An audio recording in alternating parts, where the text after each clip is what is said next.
Zandvoort for Mercedes will feel like a missed opportunity. George Russell matched his best ever result with a second place, but given where both of the Mercedes were running, before all of the safety car and virtual safety car drama kicked off, did Mercedes and Russell potentially cost Hamilton a first win in 2022?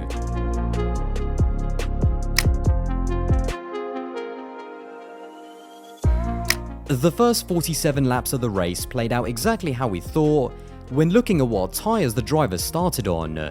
Max started on the softs, did 18 laps switching then to the mediums, and Red Bull admitted he then would have pitted late on for another set of softs, and even though he would drop back behind George and Lewis, he would use the tyre advantage and straight line speed to fight his way back to the win. For Mercedes, it was always obvious that starting on the mediums, their strategy would be to go long, do one less stop than Max, but use the track position with both of their cars to try and stay ahead of Max after his planned second stop. The race, however, got flipped on its head when AlphaTauri, in controversial or not controversial circumstances, whichever way you want to look at it, brought out the VSC. It was too early for someone to try and brave it out on the tyres they already had, so everyone had to pit with Max, Lewis and George running 1, 2 and 3. But Mercedes, to try and get some advantage, put their drivers on the mediums with Verstappen on the hards.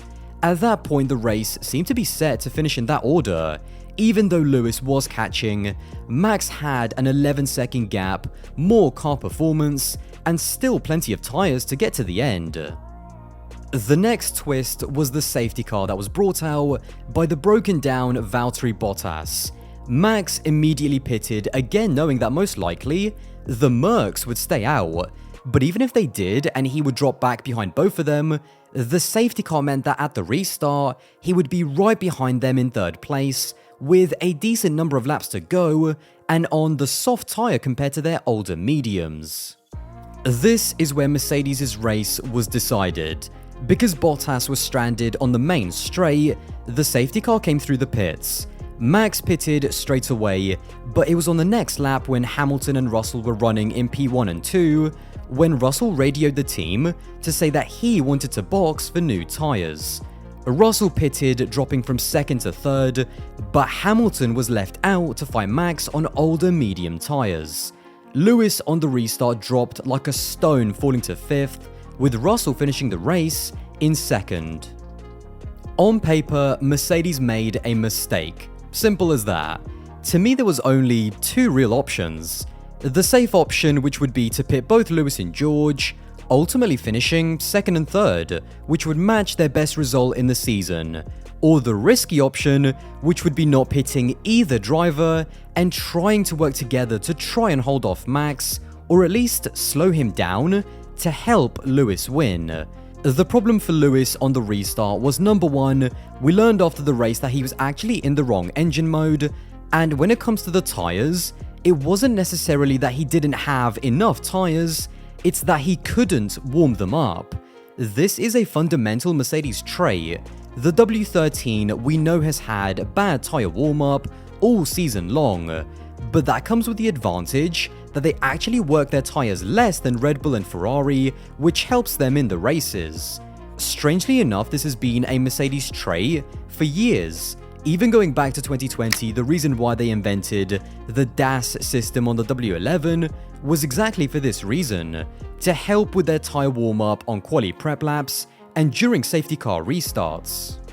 George Russell would not have been able to hold off Max for more than 2 laps tops. But what those 2 laps in clean air for Lewis up front could have done is allowed him to get his worn mediums back into the operating window. In the end, however, Mercedes didn't go with either of those. Instead, they went with a halfway option, which to me was even worse. Russell knew that he was going to be a sitting duck, and he knew that he needed new tyres instead of track position in second.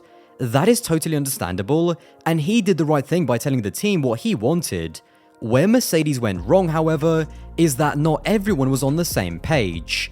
Mercedes needed to tell Russell that if they're keeping Hamilton out, then he needed to stay out as well to be his rear gunner.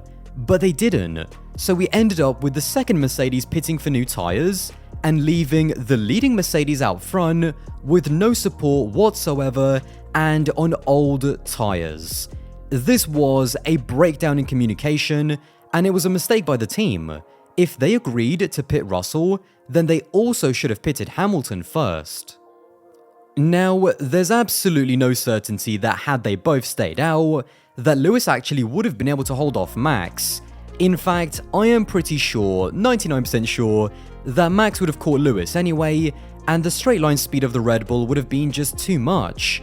But Toto Wolff said something interesting after the race, in terms of not being afraid to try more risky strategies if there is a win on the line. The win today is the performance that we showed. It's frustrating. We gambled high, we took a risk, and that's how we discussed it in the morning, and it really went bad for Lewis. But every day of the week, before settling for second and third, I take the risk to win. What this clip tells me is that in terms of the big picture, the maximum result that the team could have scored was second and third. But Toto knows because the team isn't really fighting for anything, except for maybe second in the Constructors, which I don't really think he values that much. They can afford to take risks and try alternative strategies to get a win. Mercedes have already had a second and third with their drivers in France and Hungary. But is anyone really going to remember that at the end of the year? No.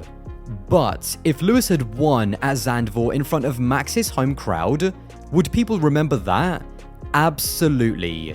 In Zandvoort, Mercedes made a mistake and didn't communicate with their drivers that they wanted to try the risky option of leaving both cars out. But in the long run, I understand why Toto and the team don't really value finishing second on the podium. He and Mercedes also know that Lewis is now back to driving at his absolute best. There's no asterisk on Russell being higher in the championship because Russell has been ridiculously consistent and has always picked up the pieces whenever anything goes wrong. If he finishes ahead of Lewis, it will be deserved. But the context that's important if you've actually been watching is that there is no doubt that Lewis has been the faster and better driver in 2022. In Zandvoort, Mercedes made a mistake. In my opinion, it wasn't in the strategy that they chose, it was in allowing Russell to pit without also pitting Hamilton. But I'm actually not going to blame them too much for trying risky strategies when they're not really fighting for anything. Now, if this was a 2021 close title fight scenario, then we'd be having a whole different conversation. For now, they've lost the chance to fight for the win with Lewis, but that doesn't mean that they should stop being brave and that this opportunity won't come round again on a track that suits the car better. The question now that I will leave to you in the comments is, do you still think that Mercedes actually will win a race in 2022?